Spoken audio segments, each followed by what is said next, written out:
It hurts so bad. There's blood everywhere. Help me. I don't want to die." A soaked 6-year-old girl stood shaking right outside the last kennel, rain pouring down. Fresh blood soaked the back of her pants and ran in dark streams down both legs, pooling at her feet. The dog, who hadn't moved in weeks, suddenly exploded upward, slammed his whole body against the gate with a savage snarl, teeth bared, and let out a raw, furious howl that tore through the entire shelter like a warning. That sound changed everything. "Alice, you keep growing like that and pretty soon you're gonna be taller than me," Daniel Harris said with a slow grin, leaning back in the worn armchair while his 6-year-old daughter stood on tiptoe trying to reach the cookie jar on the top shelf. He watched her stretch, her small fingers wiggling in the air, and let out that deep, easy laugh that always filled the little house on Maple Street. "Come on now, short stuff. I'll get it for you before you pull the whole cabinet down on our heads." Alice giggled, the sound light and quick, the kind that made the whole kitchen feel warmer. She dropped back onto her heels and turned to her dad with those bright eyes that still held every bit of trust in the world. "But Daddy, you said Atlas was the biggest and bravest dog ever. If I get as tall as him, then I can be brave too, right?" Daniel scooped her up in one smooth motion, the way he always did, and set her on the counter so she could watch him reach the jar. His hands were big and rough from years of carrying hoses and axes, but they moved gentle when it came to her. "That's right, baby girl. Atlas was the biggest and the bravest. Saved my hide more times than I can count." He handed her 2 cookies and kept one for himself, then tapped the tip of her nose. "Just like you're gonna be one day, brave and strong and kind." That was how their evenings usually started in the small white house with the creaky front porch. Alice's mother had passed when the girl was barely 3, leaving behind little more than a few faded pictures and the soft scent of lilac that still seemed to linger in the hallway on quiet mornings. But Daniel never let the house feel empty. He worked his shifts at the fire station, came home tired and smelling of smoke, and still made sure there was time for bedtime stories, for pancakes on Saturday mornings, and for long talks about the dog he called his partner. Every night after supper he would tuck Alice into bed, pull the quilt up under her chin, and sit on the edge of the mattress. The lamp on the nightstand cast a warm yellow circle across the room, and on the wall right above her pillow hung the big framed photograph. Daniel, in his turnout gear, soot on his face, standing beside a large German shepherd, wearing its own reflective vest, Atlas.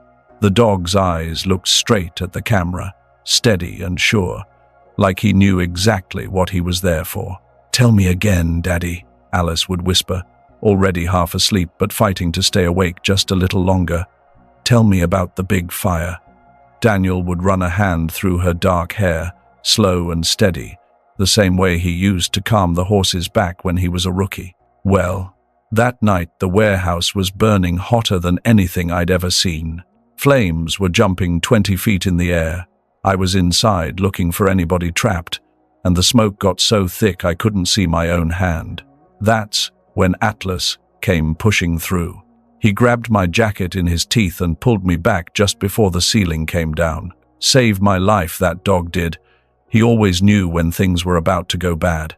Alice would listen with wide eyes, her small fingers tracing the edge of the quilt while she pictured it, all the heat, the noise, the big dog refusing to leave his partner.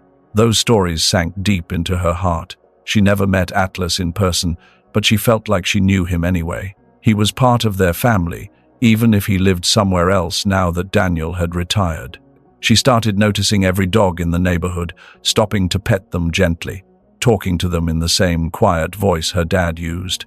She believed animals understood more than most people gave them credit for, and she learned that belief right there in the circle of lamplight, listening to her father's low, steady voice. Daniel showed his love in the small things that mattered most. He would brush her hair in the mornings before school, careful not to tug the tangles. He made sure her favorite blanket was washed every week so it still smelled like home. On weekends they walked to the park together, and he would point out birds or squirrels and tell her how Atlas used to chase them when they were on duty. "That dog had a heart as big as Texas," he'd say, and Alice would nod like she understood exactly what that meant.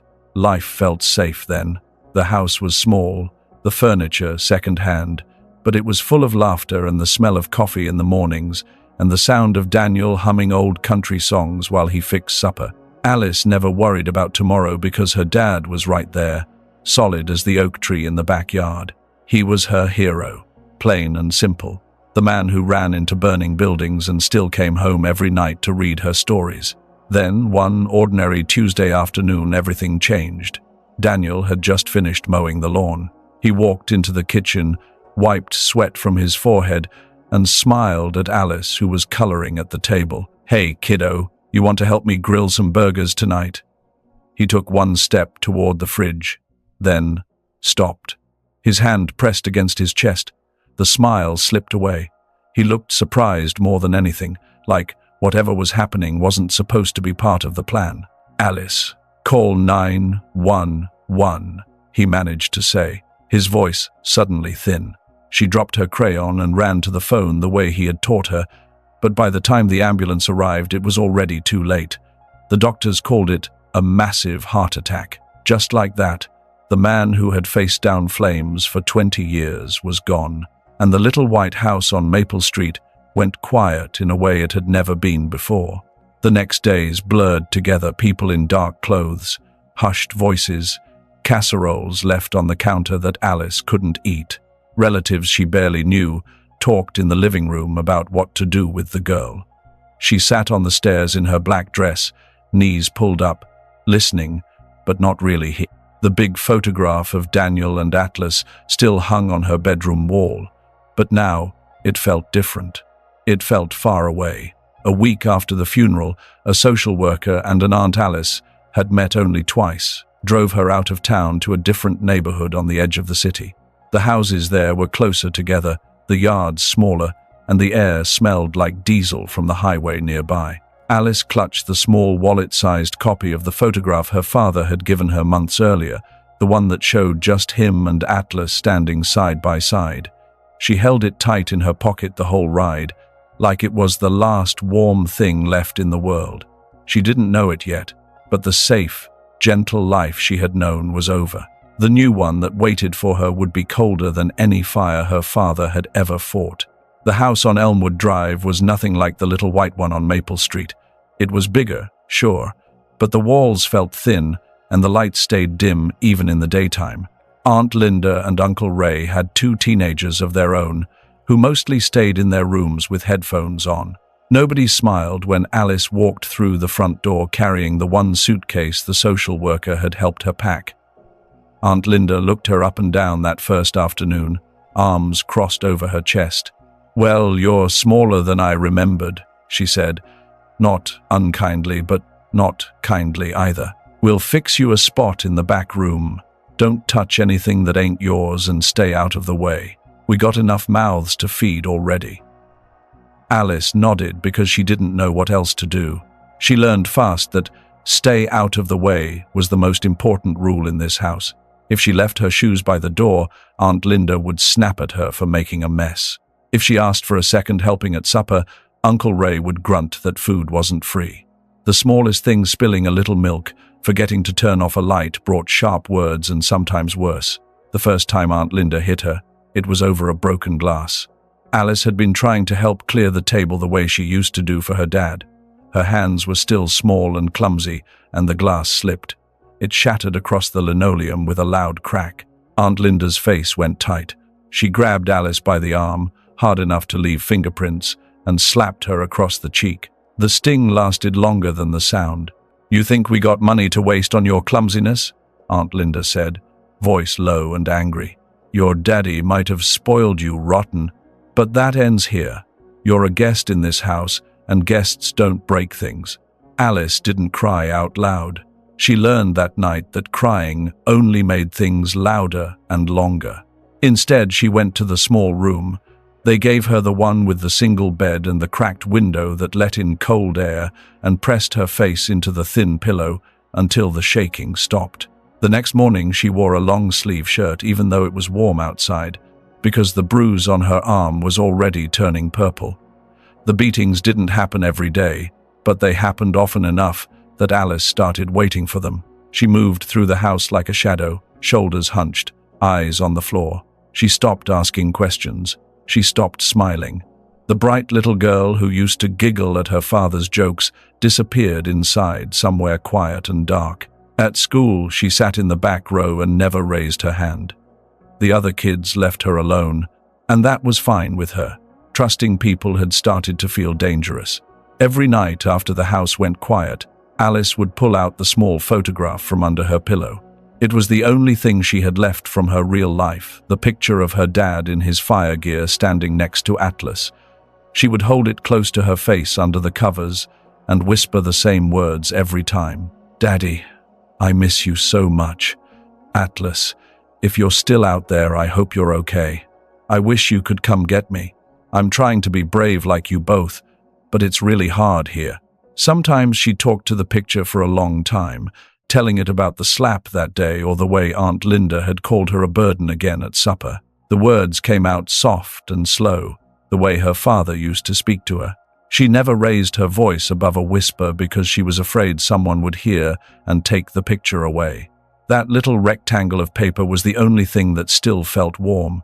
It was the only proof that once upon a time she had been loved without having to earn it. The bruises multiplied under her clothes, on her arms, her back, once across her legs when she had forgotten to take the trash out before dark. She learned to change in the bathroom with the door locked and to keep her sleeves pulled down even when the other kids at school wore t-shirts. No one asked why. No one seemed to notice. Alice stopped expecting them to.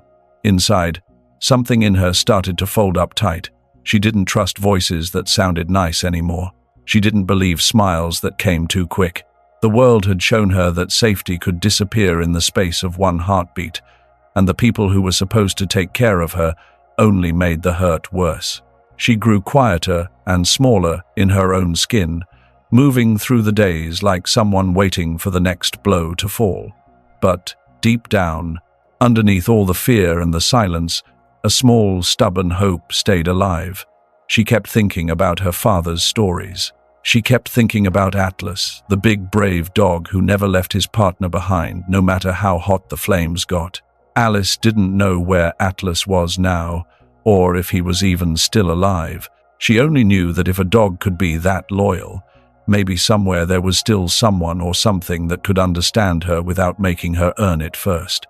She held on to that thought the same way she held the photograph every night. It wasn't much, but in the cold, angry house on Elmwood Drive, it was enough to keep her from breaking completely. It was enough to make her keep breathing, keep waiting, keep believing that one day the hurting might stop, and someone, something, might finally see her and stay. That first month in the new house passed slow and heavy. The kind of stretch where each day felt longer than the one before because there was nothing good waiting at the end of it. Alice changed, without even meaning to. She got quieter than she had ever been, the sort of quiet that settles in deep and stays put, where words just don't come out anymore unless somebody forces them. She learned to move through the rooms like she was hardly there at all, shoulders pulled in tight, eyes on the floorboard so she wouldn't accidentally catch Aunt Linda's glare or Uncle Ray's heavy sigh that always meant trouble was coming. After a few weeks, she stopped trying to help with chores the way she used to do for her daddy, because every little mistake brought sharp words or a quick slap that left marks she couldn't explain to anybody at school. She started wearing long-sleeve shirts every single day, even when the late spring heat made the air feel thick and sticky outside. The bruises on her arms and back needed hiding, and the long sleeves did the job, but they also made her stand out in a way she never wanted. At school, the other kids noticed right off. During recess, they would circle around her on the playground, voices loud and poking. "Why, you always got those long sleeves on, Alice. You cold or something?" one boy would say, and the girls would laugh and tug at her cuff like it was a joke. Maybe she's hiding something, or maybe she just thinks she's too good to dress normal like everybody else. Alice never answered back. She just stood there with her arms folded across her chest, staring at her shoes until they got bored and wandered off to the swings. Inside, it hurt worse than the slaps at home, but she figured if she stayed small and silent enough, maybe they would leave her alone eventually. She got so good at being invisible that even the teacher sometimes forgot to call on her when her hand wasn't raised, which suited Alice just fine because talking in class felt too risky now. The bright little girl who used to giggle at her daddy's jokes had folded herself up tight, and what was left was a 6-year-old who kept her thoughts locked away where nobody could reach them. The only thing that still felt steady was the small photograph she kept hidden in the pocket of her jeans or under her pillow at night. She would touch it sometimes during the day when nobody was looking, just to remind herself that once upon a time there had been a man who called her short stuff and told her stories about a brave dog. Those memories were getting harder to hold on to, but she held them anyway because letting go felt like losing her daddy all over again. Then, one morning in early May, the teacher announced a field trip to the Greenwood Animal Shelter, and something shifted inside Alice, even though she couldn't say why. The other kids got loud and excited right away, talking about puppies and kittens they might get to pet, but Alice stayed in her seat and didn't join in. She just felt this pull she didn't understand, like something was waiting for her there that she needed to see. On the bus ride over, she sat by the window with her forehead against the glass, watching the houses slide by while the chatter around her faded into background noise. When they pulled up to the shelter, the place looked clean and bright on the outside, with painted signs and colorful pictures of happy dogs on the windows, but Alice could already feel the difference in the air. Once they stepped inside, the faint smell of disinfectant mixed with something sadder, like worry and waiting. The shelter staff gathered the class in the main hallway and gave them the usual talk about being gentle and not running.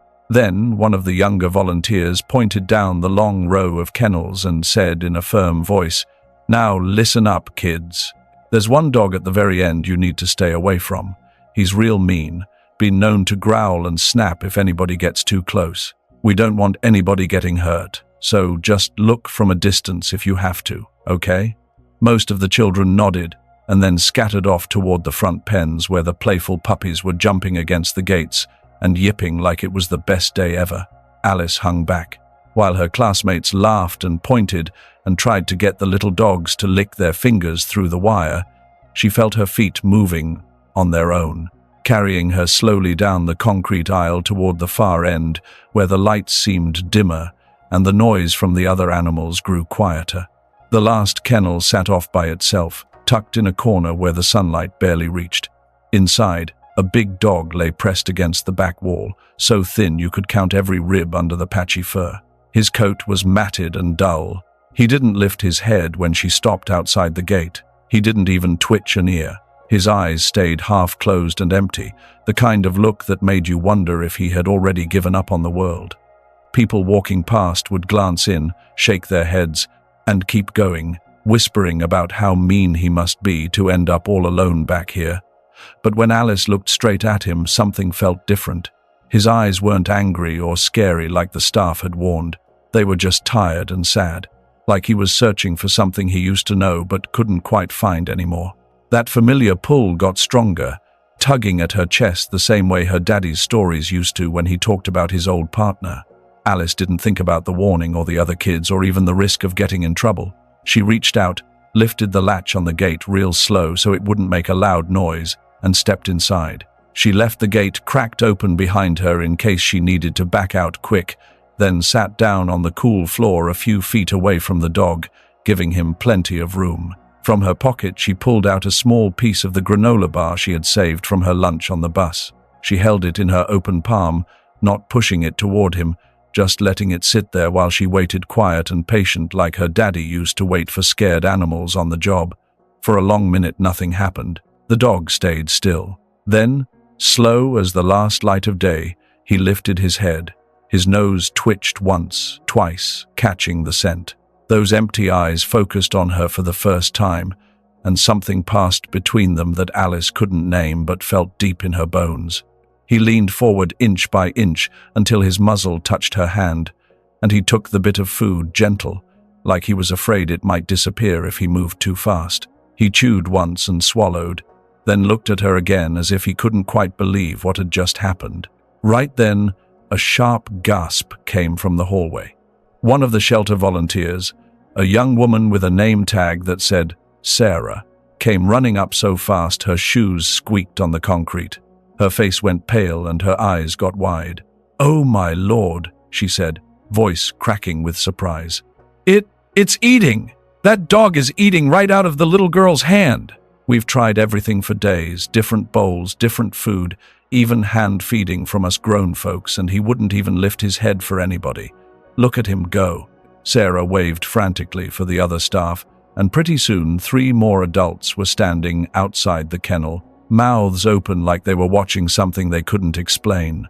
An older man with grey hair and a worn shelter polo shirt stepped closer, his voice low and shaky with feeling. "This dog here used to be a working dog, a fire department K9, partnered up with a retired firefighter for years. The man passed away not long ago, heart gave out sudden.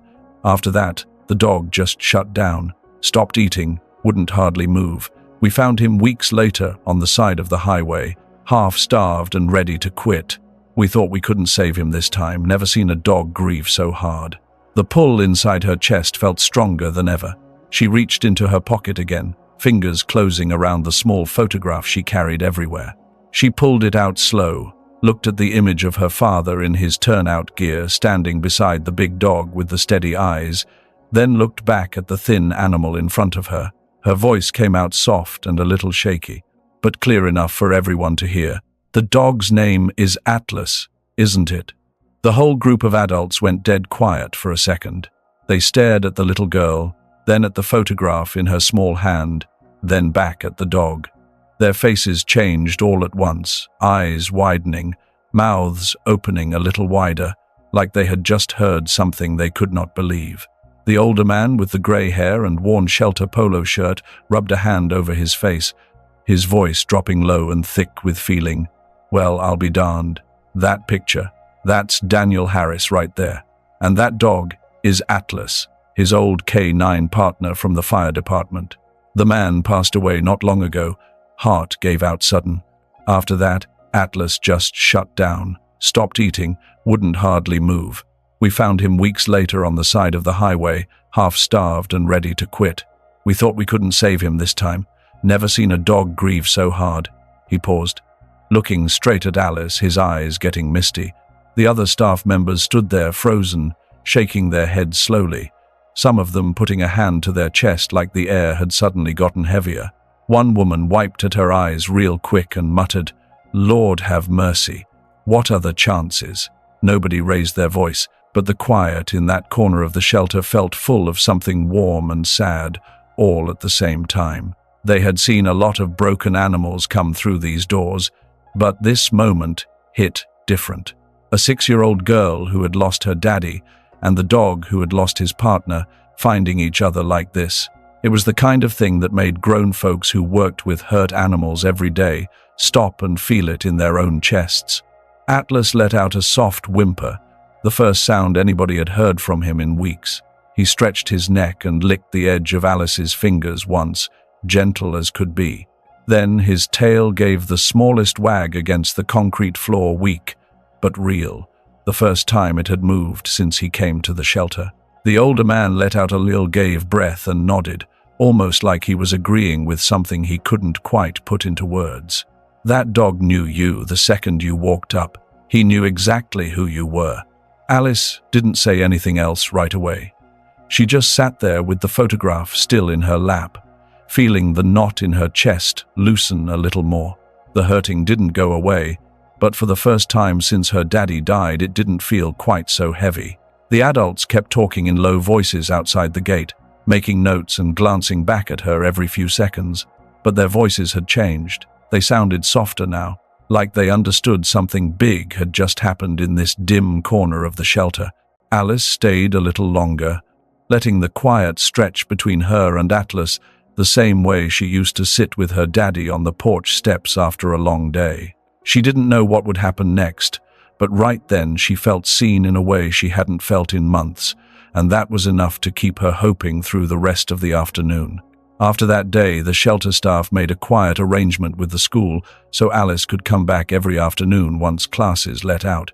Her aunt and uncle didn't know about it at first, and she made sure to keep it that way, slipping out the back door right after the last bell and walking the 6 blocks on her own. She never told anyone at home where she was going because the questions would only lead to trouble. But something inside her kept pulling her back to that last kennel where Atlas waited. The first few visits she came with, whatever little bit of food she could save from her lunch, a corner of a sandwich, a couple of crackers, and she would sit on the concrete floor just like before, holding her hand out patient and still until he felt ready. She didn't push or talk loud. She just whispered things in that same soft voice her daddy used to use when he came home tired from a shift, telling Atlas about her day in short little pieces that didn't make much sense to anybody else but felt important to her. Atlas changed slow, the way old wounds heal when nobody's rushing them. At first, he would only take the food if she held it steady for a long time, his head barely lifting off the floor. Then, after a week or so, he started watching the gate the minute she walked down the row, those tired eyes following her steps until she sat down. Pretty soon, he was eating more than a few bites, and one afternoon he actually pushed himself up on his front legs when she came in, like he wanted to meet her halfway. The staff noticed it right off. They would stand back a little farther each day, shaking their heads and saying things like, "Never seen anything like it," under their breath. But they left Alice and Atlas to their quiet time together. For Alice, it became the only part of the day that didn't feel heavy. When she was with him, she could let her shoulders drop and stop worrying about the next slap or the next sharp word waiting for her at home. Atlas didn't ask questions. He didn't get mad if she was late or if she cried without making a sound. He just leaned into her side a little more each time, his warm breath steady against her arm. And in those moments, she felt like she could be the old Alice again, the one who used to laugh at her daddy's jokes instead of the girl who kept everything locked tight inside. The two of them started mending each other in ways that were hard to explain. Atlas put on a little weight week by week, his ribs not showing quite so sharp, and his coat began to lose that dull, patchy look.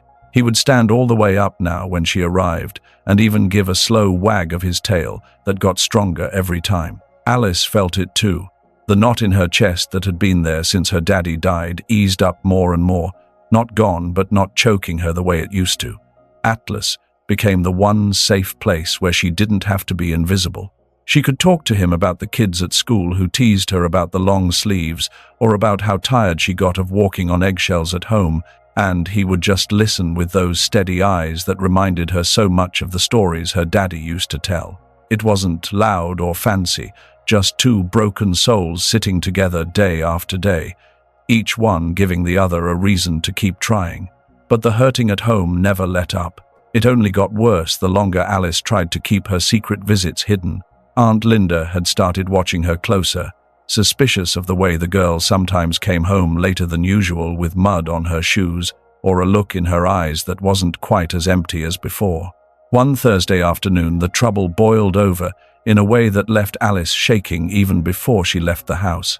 She had been trying to help like she always did, making coffee for her uncle the way he liked it, strong and hot. But the pot had sat a few minutes too long on the counter, and when she brought the cup to him, it wasn't steaming the way he wanted. Aunt Linda's face went tight the second she took a sip. She didn't say much at first, just set the cup down hard enough to splash a little on the table. Then she went to the drawer, pulled out the old electrical cord she kept coiled there for teaching lessons, and told Alice to bend over the kitchen chair. The whipping came fast and mean, the cord cracking across the back of Alice's legs and backside over and over, while her aunt muttered about ungrateful children and how some kids never learn no matter how many times you try to straighten them out. Alice bit her lip until it bled so she wouldn't cry out loud, but the pain burned deep and the blood started right away, soaking into her underwear and the back of her pants in dark red patches that spread down her thighs. When it was finally over, she stood up slow, legs trembling, and went to her room without a word. She changed into the only other long-sleeve shirt she had, pulled her jeans back on even though the fabric stuck to the raw places, and slipped out the back door before anybody could ask where she was going. The rain had started by the time she reached the shelter, coming down in heavy sheets that soaked her through in minutes. She walked the last block with her head down, arms wrapped around her middle, like she was trying to hold herself together.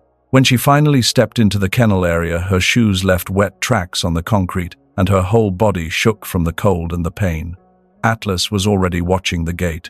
The moment she opened it and sat down, he froze, nose working the air. He could smell the blood right through the wet clothes, that sharp copper scent that cut through the rain and the shelter smells.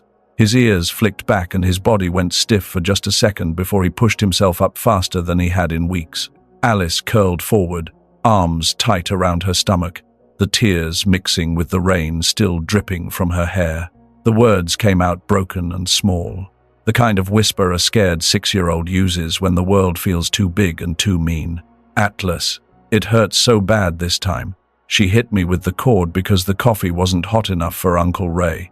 There's blood all over my pants. I can feel it sticking. Daddy used to say you were the bravest dog he ever knew. But I don't feel brave at all right now. I think I'm dying, Atlas. I don't want to die all by myself like this. Her shoulders shook harder, and the sobs came quiet but deep, the kind that hurt your whole chest because you've been holding them in for months. She remembered her daddy's big hands smoothing her hair when she scraped her knee, the way he would tell her everything was going to be all right even when the fire calls got dangerous. She missed him so much in that moment it felt like the hurt from the whipping mixed with the hurt of losing him until she couldn't tell where one ended and the other began. I wish you could tell Daddy I'm trying to be strong, like he said, but it's too hard without him here. I'm so tired of being alone. Atlas didn't wait. He moved right up against her side, pressing his thin body close like he could shield her from everything outside that kennel. His tongue came out soft and careful, licking at her fingers and then her wrist, the way a mother dog might calm a pup. A low rumble started deep in his chest, not a growl at anybody, just a steady sound that felt like comfort and protection all at once. He lowered himself down until he was lying half across her lap, his head resting on her thigh right where the blood had soaked through, using his own body to cover the worst of the hurt.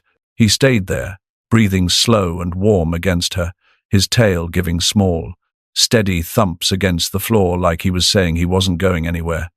The two of them sat that way for a long time while the rain drummed on the metal roof overhead. Alice cried until there weren't any tears left, one hand buried in the scruff of Atlas's neck like it was the only thing keeping her from falling apart completely. For the first time since her daddy died, she didn't feel completely alone in the hurting. Atlas had gone from the dog who wouldn't eat to the one who was now standing guard, protecting what was left of his partner's family. The healing that had started slow between them took a sharp turn that afternoon, shifting from quiet comfort to something fiercer, something that said Atlas wasn't just getting better, he was remembering how to protect again, and Alice was the one he had decided to keep safe. After that rainy afternoon, Alice kept slipping back to the shelter every day she could manage it, right after school let out, before her aunt started asking too many questions about where she had been. She never told a soul at home about the big dog waiting for her at the end of the kennel row. She just saved whatever scraps she could from her lunch tray or her supper plate and carried them in her pocket, walking those 6 blocks with her head down and her long sleeves pulled low, even when the sun beat down hot.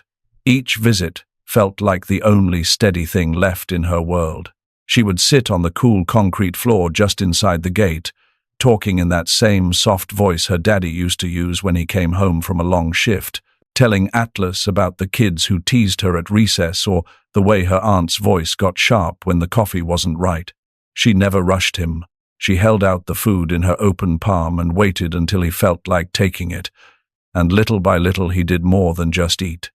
He started pushing himself all the way up when he heard her footsteps coming down the aisle. His tail would give a slow, strong wag that got firmer every time, and his eyes lost some of that empty look they had carried since her daddy passed. The shelter staff would stand back a little farther each afternoon, watching the two of them without saying much, but you could see on their faces that they knew something real was happening between that thin little girl and the dog who had once given up on living. At home the days stayed hard, the kind of hard that wore on you until you stopped expecting anything better. Aunt Linda watched Alice closer now, eyes narrowed every time the girl came through the door a few minutes later than usual, but she hadn't figured out the whole truth yet. The slaps still came for small things, a dish left in the sink, a light left on too long, the way Alice sometimes stared off like she was thinking about something far away. The electrical cord stayed coiled in the drawer, ready whenever Aunt Linda decided a lesson was needed, and Alice learned to take the pain without making a sound, because crying only made it last longer. She kept her long sleeves on even when sweat ran down her back, hiding the fresh marks so nobody at school would ask questions she couldn't answer. But every afternoon she still found a way to get to the shelter, because that corner kennel was the only place left where she could breathe without looking over her shoulder. Atlas had become the one living thing that didn't expect her to be perfect or quiet or grateful. He just leaned against her side and let her rest her head on his shoulder, and in those quiet minutes she felt like maybe her daddy was still watching over her somehow, sending the only friend he could still give her. Then, one ordinary Tuesday, the trouble finally caught up. Alice had stayed a little longer than usual at the shelter because Atlas had finally taken a whole handful of kibble from her palm without hesitating, and she wanted to sit with him just a few more minutes. She didn't hear the footsteps until it was too late. Aunt Linda came storming down the kennel row like a thunderstorm rolling in, face red and voice already rising. "There you are, you sneaky little brat. I knew you were up to something." She grabbed Alice by the arm hard enough to make the girl wince, yanking her up off the floor and out through the gate in one rough motion. "You think you can lie to me and run off to play with some mangy dog every day? I ought to beat the stubborn right out of you right here." Alice stumbled, trying to pull away, her small voice cracking. "Please, Aunt Linda, don't!" But the hand was already coming up, palm open and swinging fast toward the side of her head. The crack of skin on skin never landed. Atlas exploded from the back of the kennel like something wild had woken up inside him. The dog, who had once lain still as death, now lunged forward with a deep, rolling growl that filled the whole hallway.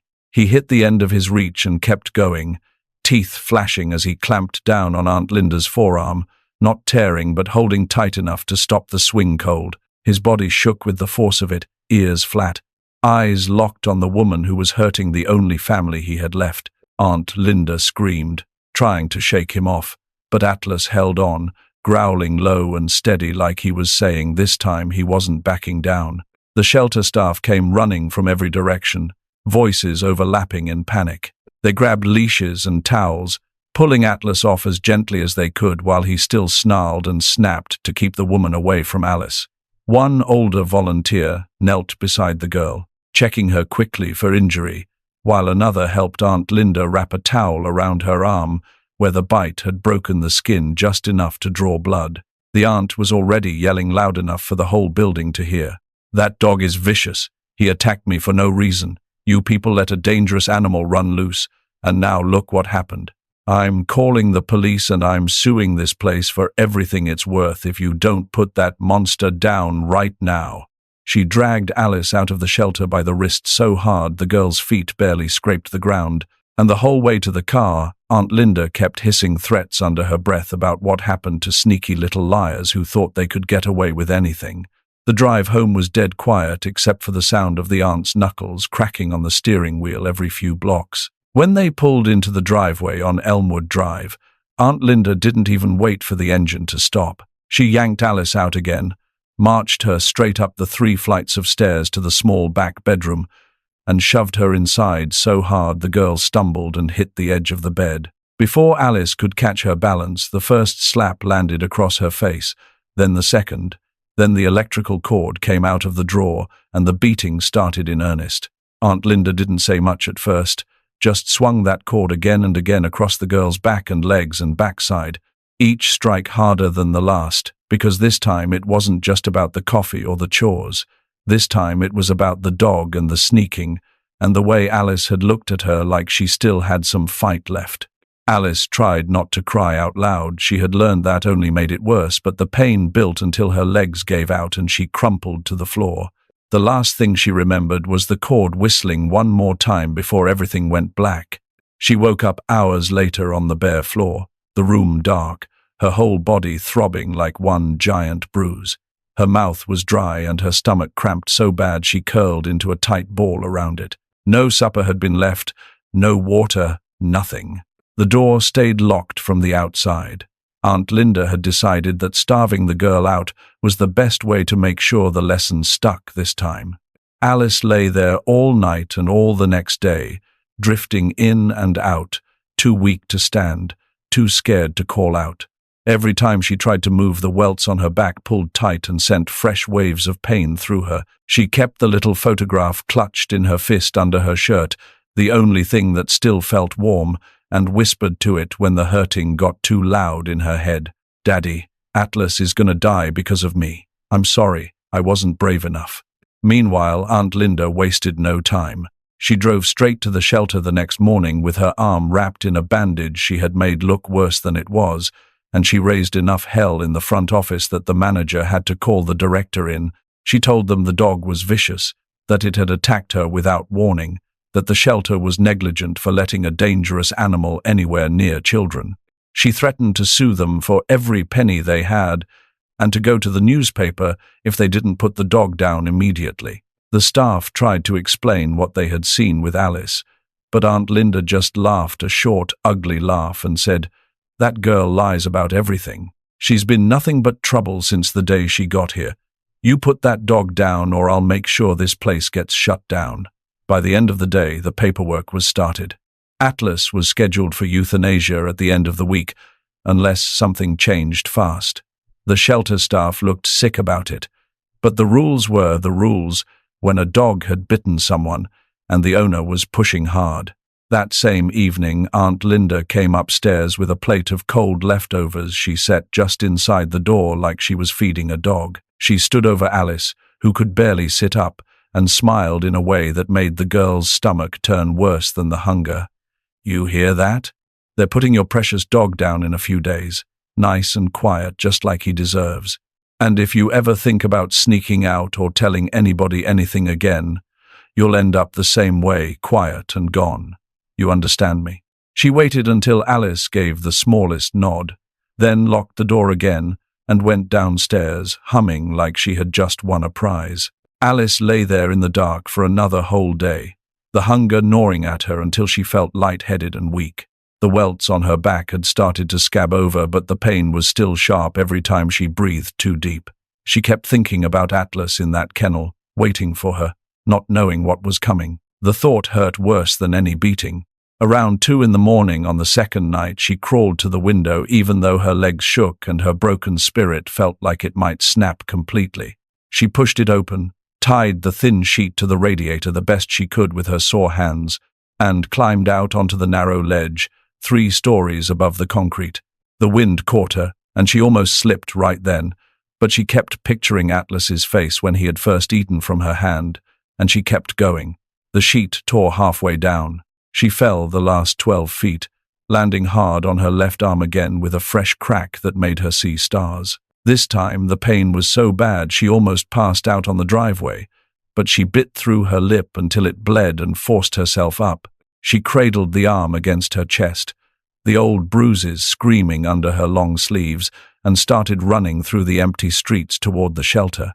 Every step jarred the new break and the old welts, but she kept going because the idea of Atlas dying alone in that cage was bigger than any hurt her body could feel. The night duty staff were finishing their last rounds when the side door rattled hard. They opened it to find a 6-year-old girl standing there in the dim light, soaked in sweat, one arm hanging limp and swollen, her face pale as paper, eyes wild with fear. The young woman on duty dropped her clipboard.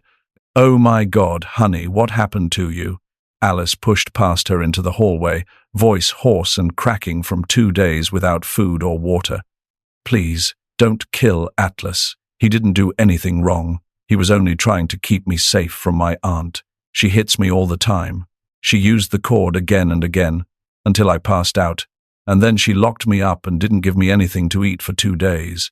She said if I told anybody I'd end up dead just like him." She pulled up her sleeves with her good hand, then lifted the hem of her shirt, showing the fresh red welts crisscrossing her back and the older yellow bruises layered underneath. the raw stripes that still oozed in places. The staff turned their faces away, one woman covering her mouth, another blinking hard because nobody should ever have to look at a child carrying that much hurt.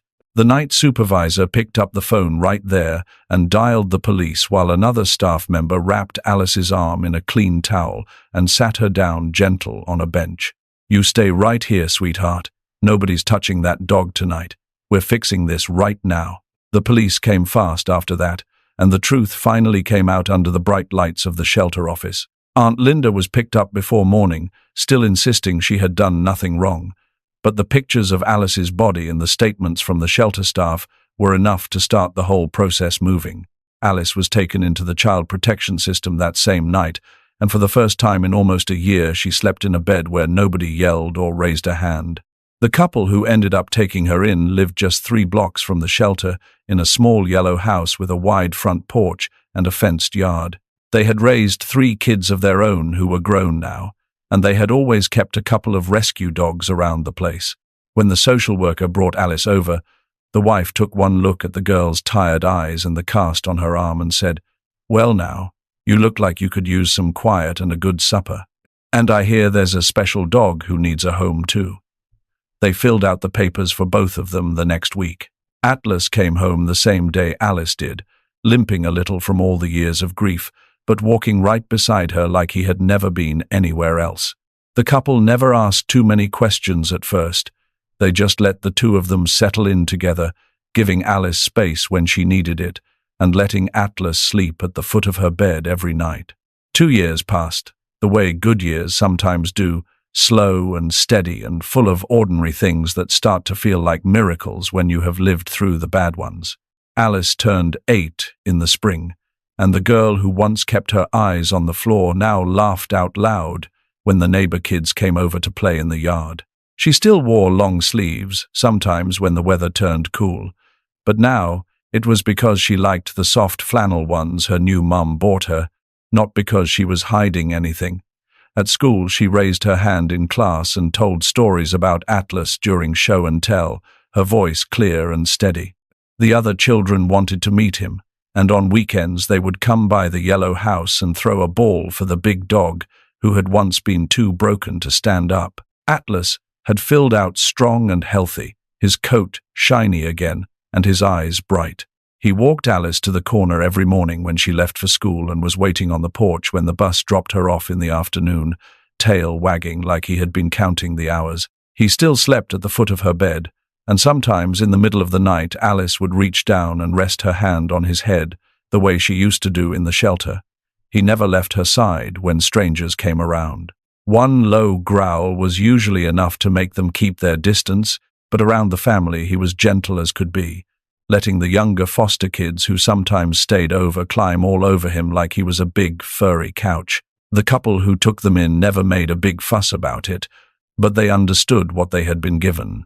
They would sit on the porch some evenings watching Alice and Atlas play in the yard, the man sipping his coffee and saying, "Those 2 sure found each other at the right time, didn't they?" His wife would nod and smile, remembering the thin little girl who showed up with a broken arm and a broken heart.